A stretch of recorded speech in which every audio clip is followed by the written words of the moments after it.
Ada pé wọ́n fẹ́ fìyà jẹ wọ́n. Ìyábọ̀ máa bọ̀ tí wàá gbọ́ máa bọ̀. She said that she sent tire killer. Fọlá tó ṣe struggle láti wọn tó máa jẹ. Tó ṣe struggle láti wọn tó máa mu. Someone that is struggle. Okay. But Ìyábọ̀ kí lélẹ̀?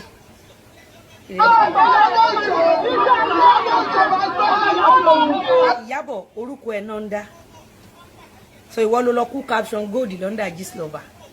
Ẹ̀yin èèyàn wa Lizzy Anjorin mà tún ti jáde tán fún Ìyábọ̀ Òjó. Ẹ̀yin èèyàn wa èyí tí Lizzy Anjorin ṣe nínú fídíò yìí ó le gan, ó lágbára gan ni o. Ẹ̀yin èèyàn wa ẹ jẹ́ ká wá nǹkan fìdílé nítorí nínú fídíò yìí ọ̀rọ̀ pọ̀ gan ni nínú ìwé kọ́bọ̀ fídíò tí ẹ̀ ń wò yìí. Ẹ farabalẹ̀ o bí a ó ṣe máa gbọ́ nǹkan tí Lizzy Anjorin sọ nínú fídíò yìí. Ọ̀rẹ́ Fọlá tímọ́tímọ́ ló ṣí aṣọ lórí mi. Òun náà mú ní after 2 weeks wọ́n track ẹ̀ tó ló sá lọ. Ó sá kúrò l'Ékòó. Wọ́n dẹ̀ track ẹ̀ níbi tó sá lọ after 2 weeks. Àbí Ìyábọ̀ now mo fẹ́ béèrè lọ́wọ́ ẹ̀. So ìwọ ló wà London Gistlover because kúkú caption gold. Ó dẹ̀ sọ fún wa pé Fọlá ò lówó tó máa fi jẹun. Mo ń gbọ́.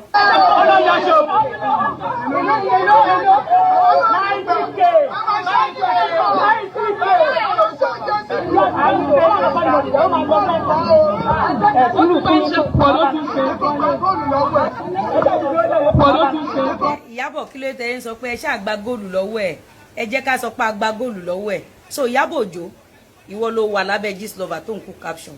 Àbí etí mi ò gbọ́ ni ẹ máa gbọ́ dáadáa gbọ́ ẹ máa gbọ́.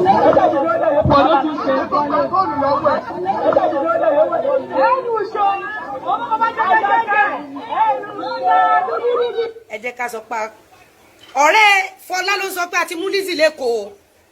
Ọ̀rẹ́ Fọlá ni o ló sọ pé àti mú Lizzy l'Ékòó.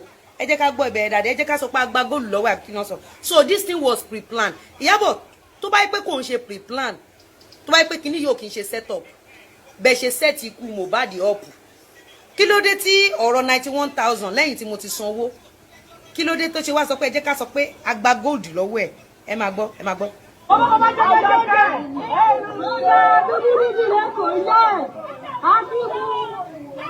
Ibi tó ṣe ṣe fẹ́ transfer yọ́lá yarí bì.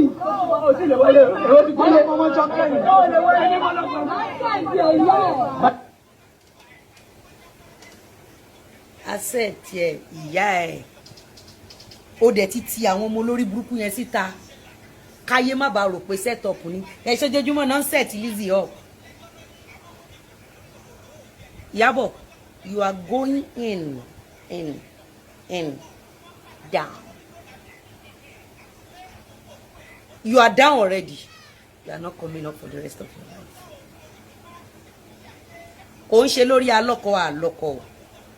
Tẹ́ bá wà lórí page mi ẹ máa sọ̀rọ̀ bí ẹni tó lọ́pọlọ. Ẹ má sọ̀rọ̀ bí ẹni tó ní wárápá o. Lórí alọ́kọ kọ́. Àbí mo ti lọ́kọ ńgbà tí Ìyábọ̀ Òjó ni mo gbé cocaine London Gistlover ní 2019. Ṣé mo ti lọ́kọ ńgbà tí Ìyábọ̀ Òjó àtọmọ afẹ́ parọ́ mọ́ mi pé mo ṣépè fọ́mọ Sunday Punch. Kí ló dé tẹ́ máa sọ pé torí alọ́kọ is not alọ́kọ àrùn kí ló ń jẹ́ alọ́kọ. Ìyábọ̀ Òjó kọ̀ máa ń wá caption ni now. Alọ́kọ na caption from Ìyábọ̀ Òjó now. Ìyábọ̀ Òjó ń gbowó ṣé kò dẹ́ ká wá gbọ́n ni. Kí ló ń jẹ́ tó ṣe ń torí alọ́kọ nítorí pé Gistlover ó ti gba dọ́kúmẹ̀ntì ilé mi. Kí ló ń jẹ́ alọ́kọ. Ṣé Ìyábọ̀ Òjó attack mi kí n tó marry ni? Ó attack mi ìjọ́ tó ti gba document ilé mi. Kí Naira Marley má turalẹ̀ is that boy that most of Ìyábọ̀ Òjó's action were as result of her mental illness. She's not mentally still. Godwin ẹ pẹ̀lẹ́ mental illness ẹni tó ń make owó ẹ̀ tó ń da Nàìjíríà rú. Ẹ pẹ̀lẹ́ o. Tí ń ṣe ti pẹ́. Ẹjọ́ bá ń bè lọ́wọ́ Ìyábọ̀ Òjó pé níbo ni mo ti jalè bí amúrọ̀bà Ìyábọ̀ Òjó àtọmọ ẹ̀ oní cocaine. Ẹ bá ń bè lọ́wọ́ Ìyábọ̀ Òjó pé ibo ni mo ti jalè kí Ìyábọ̀ Òjó fún wa ní receipt. Come has done worst thing out and lay causes on her. Ìyábọ̀ Èṣìmọ́yè a ní gbogbo ẹ̀dá tó bá ń gbèjà Ìyábọ̀ Òjó àti tí Ìyábọ̀ Òjó ń gbèjà wọ́n máa ráre kú tọmọtọmọ wọn ni mo mọ ohun tí mò ń sọ. And Mr. Abdulateef even we pay another 100,000 ẹ máa gbọ́ making 191,000. Ìyábọ̀ Òjó tó bá jẹ́ pé àwọn people yóò tí máa send irú nǹkan báyìí sí ẹ tẹ́lẹ̀tẹ́lẹ̀ kí ló tó ń sọ pé Ìyábọ̀ Òjó máa understand kí ló tí wọ́n ṣe dárúkọ àwọn ẹlòmíì Lè tán yọ pé why tán yìí sọ pé Gistlover máa gbọ́, why tán yìí sọ pé Instablog máa gbọ́, why mentioning your name? Ẹ má gbàgbé wípé ọ̀rẹ́ Fọlá tímọ́tímọ́ ló ṣí aṣọ lójú mi, ohun ẹ̀lẹ́ ń gbọ́ yẹn o. Abik17 said Allah causes unto every individual who are supporting all evil deeds. Amen. Abix. Ta ló pa Mohbad? Ìyábọ̀, kí ló pa Mohbad? What she did is too much. Má bọ̀ Ìyábọ̀, kí ló sọ ń bí? Kí ló sọ ń bí? We need to understand. Okay. He said she said that she sent tire killer. Fọlá tó ṣe struggle láti wọn tó máa jẹ. Tó ṣe struggle láti wọn tó máa mu. A ti rí bí wà tí Fọlá ṣe struggle láti sọ pé ẹ jẹ́ ká gba góòlù lọ́wọ́ ẹ̀. Ẹ jẹ́ ká sọ pé ó wá jalè. Gbogbo ẹ̀ láti gbọ́.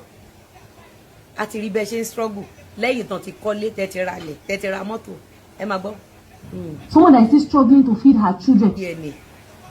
Bí ìyá bá mi pe Ọlá pé kó fún mi ní fídíò ibi tó ti ń defend ìyàwó Mohbad tó sọ pé ìyàwó Mohbad ń struggle láti jẹun kò lówó DNA. We will see. Because I am also a single mother. Okay. And I will not stand and watch you people do this to her. Okay. That Alagbon. Olè ni ẹ olè. Ṣé ọmọ ẹ Priscilla ò ń ṣe single mother ń sìn? Ṣé Priscilla marry? Ṣé ilé ọkọ lọmọ ẹ wà? Single mother lọmọ ẹ. Ìyábọ̀ olè ni ẹ. Olè lẹ́yìn tán ti gba over $1 billion lórí Facebook. Ó wá gbé padà wá sórí Instagram. Ó wá ń lo format single mother nítorí donation. Tẹ́ bá rántí ngbà tí Ìyábọ̀ Òjó ṣe fídíò yìí. Ibẹ̀ ló ti pè Ìjímèrè àti Lọ́kọ lórí show yìí. Tẹ́ bá rántí pé lẹ́yìn fídíò yìí Ìyábọ̀ Òjó ṣẹ̀ṣẹ̀ gba donation. Ìṣẹ̀dá tó wà lábẹ́ ọ̀nà Jennifer eré pọná bó o bá bí gbọmọ wà mọ sáré wọn. Tẹ́ bá rántí pé lẹ́yìn fídíò yìí Ìyábọ̀ Òjó ṣe pa owó tó fi ṣe show tó fi ṣe fíìmù. Yes or no? Yes or no? Asat ibi ìgbà tí Ìyábọ̀ Òjó ti ń ṣe fídíò yìí ọ̀rẹ́ ẹ̀ tó wà ní London ṣẹ̀ṣẹ̀ gbé lọ sí court ó lọ yá owó ṣe fíìmù lọ́wọ́ ọ̀rẹ́ ẹ̀ yẹn kò dá owó padà ebi ń pa ẹ lè dá. Yes or no? This video is unforgettable. I remember that day. Ẹ̀yin èèyàn ẹ rí wípé fídíò tí Ìyábọ̀ Òjó ṣe yìí ló ṣẹ̀ṣẹ̀ fi gba donation tó fi ṣe fíìmù pẹ̀lú owó òkú Mohbad òun ló fi ń travel kiri tó fi ń ṣe wedding fáwọn ọmọ. We will be there. The court we will be there. Okay, you are there to kidnap Mr. Lawal. Mo kàn play eléyìí ni torí tí n bá máa ra ẹ̀kọ́ pẹ̀lú ọ̀rọ̀ burúkú àti èpè rabandẹ. So that àwọn èèyàn máa sọ pé a ṣe pè fún ó ṣẹ̀ṣẹ̀ bẹ̀rẹ̀ èpè ń bí. Ó ṣẹ̀ṣẹ̀ bẹ̀rẹ̀ èpè. See. Yes. Where you people live, Anjorin and your husband, I'm talking to both of you today. Wherever you people want to. Ó máa ṣorí burúkú Priscilla, ọmọ ẹ máa ṣorí burúkú Festus, ọmọ ẹ máa ṣorí burúkú ni. Nítorí donation, ó máa ṣorí burúkú ni Ìyábọ̀ Òjó. Ó máa ṣorí burúkú tọmọtọmọ ẹ. Ó máa ṣe àgbákò orí burúkú. Gbogbo ohun tó ń dùn mọ́ ẹ nínú tó ń dùn mọ́ ọmọ ẹ nínú ló máa dìbàjẹ́ lójijì fún ẹ. Ìyábọ̀ Alice Òjó, ọmọ Olúbùnmi. Ẹtùgà. Ó máa ṣe àgbákò orí burúkú tí agbára owó ò ká. Ìyábọ̀ wàá túbọ̀ ṣe ẹ̀sìn jù báyìí lọ. Olè olórí burúkú ọmọ òfò ọmọ ọ̀bànújẹ́ túlétúlé túlùtúlù dalérú olórí burúkú ẹni èpè olè ọ̀lẹ àtòbò jẹun olòṣì oníbàárà fóònù oníbàárà aṣọ oníbàárà owó afòkúgba donation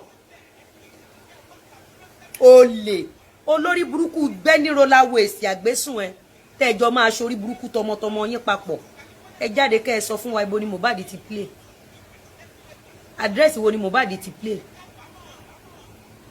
mo ń béèrè ni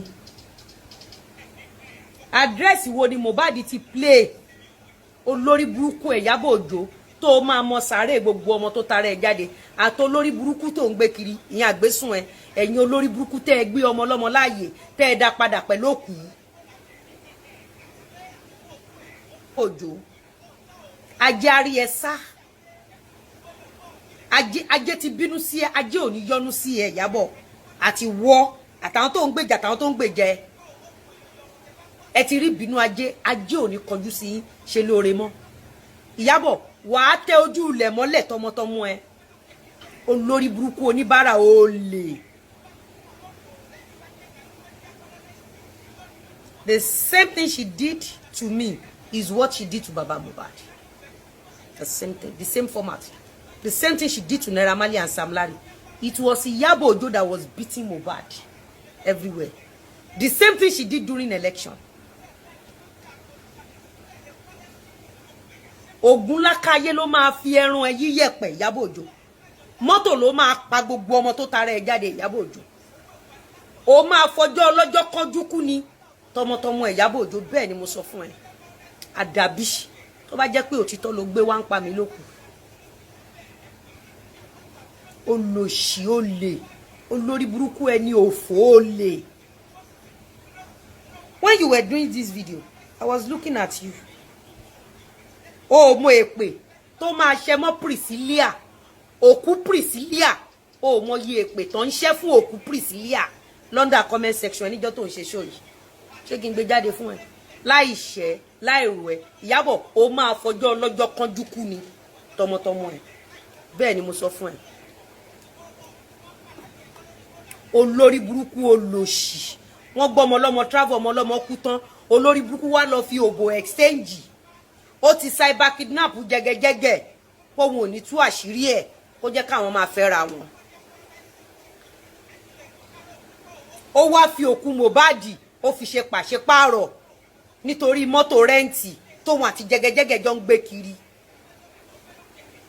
ìbọn ló máa pa àṣìta ìbọn ló máa pa ẹ́ Ìyábọ̀ Òjó mọ́tò ló máa pawọ́ àtàwọn ọmọ Ìyábọ̀ Òjó ìwọ àtàwọn ọmọ ẹ máa ráre kú ní Ìyábọ̀ Òjó àdàbí bá jẹ́ pé òtítọ́ ló gbé wá nípa mi olòṣì olè alápámáṣí iṣẹ́ túlétúlé ẹni òfò ẹni èpè ẹni ìbọn ọkùnrin ló ń gbèjẹ ni o obìnrin ló ń gbèjẹ ni o mọ́tò ló máa pa gbogbo yín tọmọtọmọ Ìyábọ̀ Òjó ọkùnrin ló ń gbèjà ni o obìnrin ló ń gbèjà ni o ọmọdé ló ń gbèjà ni o àgbàlagbà ló ń gbèjà ni Ìyábọ̀ Òjó mọ́tò ló máa rún gbogbo yín pa tọmọtọmọ yín àdàbí Ìyábọ̀ Òjó táìpọ̀ títọ́ ló gbé wábí lókù olè olóṣì olórí burúkú ọmọ òfò olè ọ̀fọ́n alọ́kọ́ ló ń kígbe ẹ jẹ́ ká sọ pé agba góòlù lọ́wọ́ ẹ̀ ẹ jẹ́ ká sọ pé agba góòlù lọ́wọ́ ẹ̀ look at the way they are changing narrative ẹ jẹ́ ká sọ pé agba góòlù lọ́wọ́ ẹ̀ when the other one was shouting 90,000 fake transfer sọ pé agba góòlù lọ́wọ́ ẹ̀ they even recorded themselves Festus àtòkú Priscilla àwọn ọmọ ẹ tó máa fọjọ́ ọlọ́jọ́ kánjú kú ní rèwerèwe Ìyábọ̀ Òjó tó máa mọ sàárì àwọn ọmọ ẹ àdàbí tẹ́pọ̀ títọ́ ló gbé wá nípa mi ẹ̀yin olórí burúkú tẹ́jọ́ máa forí kó èpè pẹ̀lú Ìyábọ̀ Òjó tẹ́ ní èpè ti pọ̀ jù. Do you know how they are cursing my enemies' children under this post while Ìyábọ̀ Òjó was lying against me when I did Ìyábọ̀ Òjó nothing all because of donation.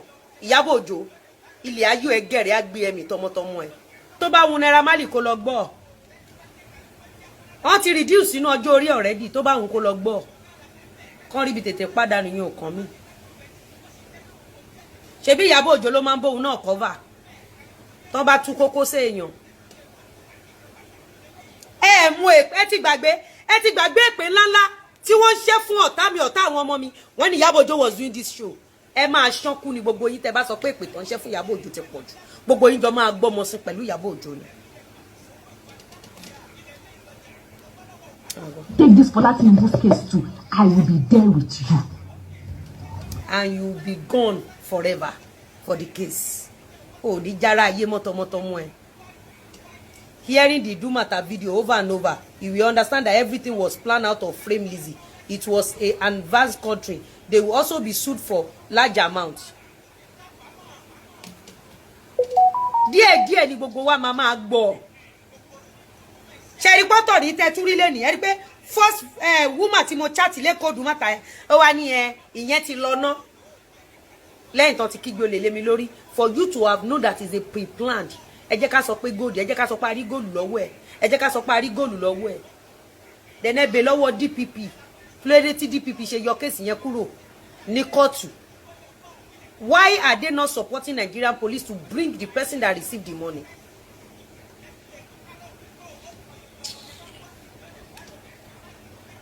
Ẹ máa gbọ́. We will see to it. And I will see your hand. I will see your. In fact, I've seen your hand already. Mo ti witness your hand there already. Mo ti witness your hand there already. Ìyábọ̀, ó dẹ̀rí tó ń ṣépè fún Priscilla ikú àti Festus tí kú òjijì máa pa.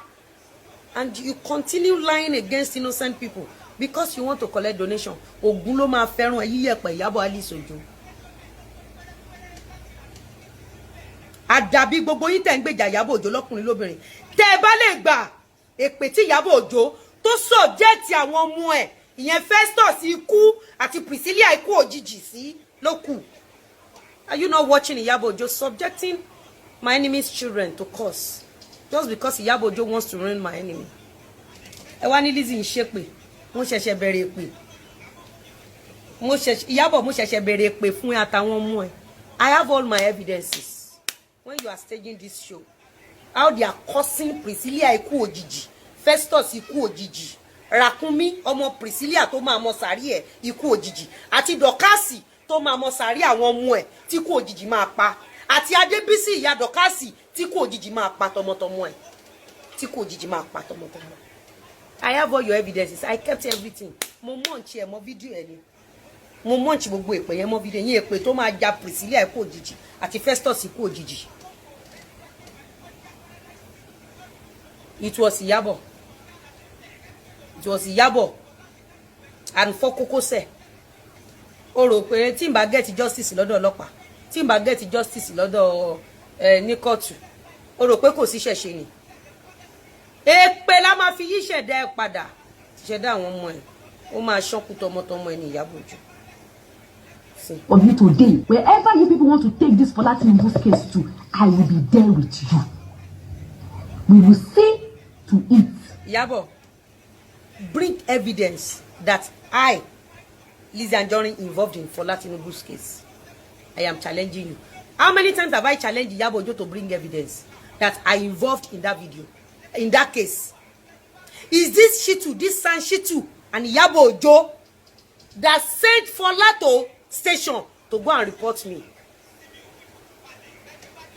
And I've been asking Ìyábọ̀ Òjó, I've been telling Ìyábọ̀ Òjó to show, at least Ìyábọ̀, show Nigerians where Lizzy Anjorin arrest Fola.